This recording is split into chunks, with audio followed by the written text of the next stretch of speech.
Lip liner মতো তাকিয়ে properly blend করবি। হ্যাঁ, লিপ লাইনার যেন বোঝা না যায়, ঠিক বোঝা যাবে না।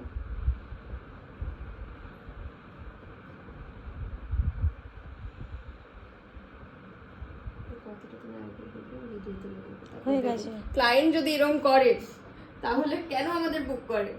হয়ে গেছে, ওটা ভিডিওতে নিজেই করতে পারে। উঠে গেছে ভিডিওতে। ট্যাগলাইন দেব আজকে। ক্লায়েন্ট আমাকে শেখালো কি করে লিপ লাইনার পরতে। Hello everyone, welcome to new video.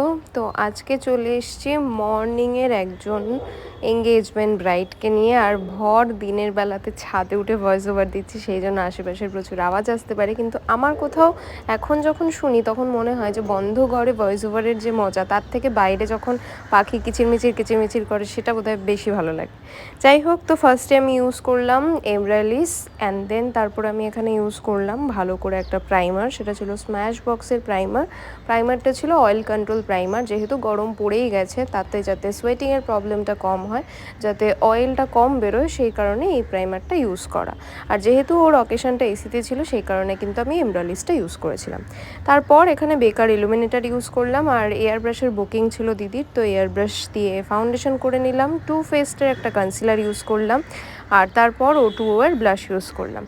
ফার্স্টেই যে ক্লিপিংসটা তোমরা দেখলে সেটা আসলে ছিল দিদি আমার পরিচিত মানে স্কুলের একটা সময় দিদির সাথে আমার পরিচয় ছিল, মানে যখন যাতায়াতের পথে একই জায়গায় যেহেতু বাড়ি, তো যাতায়াতের পথে যখন মাঝে মাঝে কথা হতো।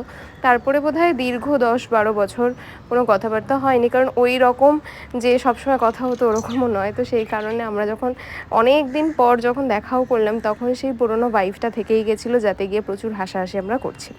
তো তারপর এখানে আমি ভালো করে বেকিং করে নিলাম। দিনের বেলার প্রোগ্রামের জন্য কিন্তু মেন যেটা ইম্পর্টেন্ট, খুব ভালোভাবে বেকিং করাটা খুব ইম্পর্টেন্ট।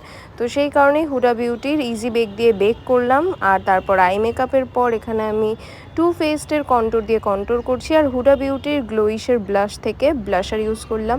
আই মেকআপটা দিদি একটু সিম্পলের মধ্যে চেয়েছিল, উইং ফুইং চাইনি। আর হ্যাঁ, এই যে নিচে যে স্মাজি লুকটা ছিল, এটা ব্রাউন দিয়ে করেছিলাম, বলেই ছিল যে একটুখানি স্মাজ করে দিবি নিচটা, তো সেরকমভাবেই করার চেষ্টা করেছিলাম। ওফরার একটা সুন্দর হাইলাইটার ইউজ করেছিলাম। এই হাইলাইটারটা আমি যখনই ইউজ করি তোমরা তো কমেন্ট করোই, প্লাস আমার ব্রাইডরাও কিন্তু জিজ্ঞেস করে যেটা কোন কোম্পানির হাইলাইটার। তো এটা হচ্ছে ওফরার হাইলাইটার, যেটা আমার খুবই খুবই খুবই প্রিয়। আর হেয়ার স্টাইলটাও যদি কারোর পছন্দ না হয়ে থাকে, সেক্ষেত্রে বলে দিই যে আমার যে ক্লায়েন্ট ছিল সেরকমই হেয়ার স্টাইল বলেছিল, একদম সিম্পল, সামনেটা জাস্ট একটুখানি ছাড়া, একদম এইরকম। আর ব্রাউটা তোমরা দেখতেই পাচ্ছ, এতটা হেভি ব্রাউ, এতটা থিক ব্রাউ আমি জেনারেলি করি না, বাট এখানে দিদি আমাকে বলেছিল যে আমার কিন্তু থিক ব্রাউ পছন্দ, একদম ফিল্ড ব্রাউ পছন্দ, তুই কিন্তু সেরকম করেই করবি। তো সেরকমভাবেই করেছিলাম। মাস্কারার জন্য ইউজ করলাম হুডা বিউটির, যেটা আমি সবসময় ইউজ করে থাকি সেটা, আর তার সাথে সাথে ল্যাশও ইউজ করেছিলাম।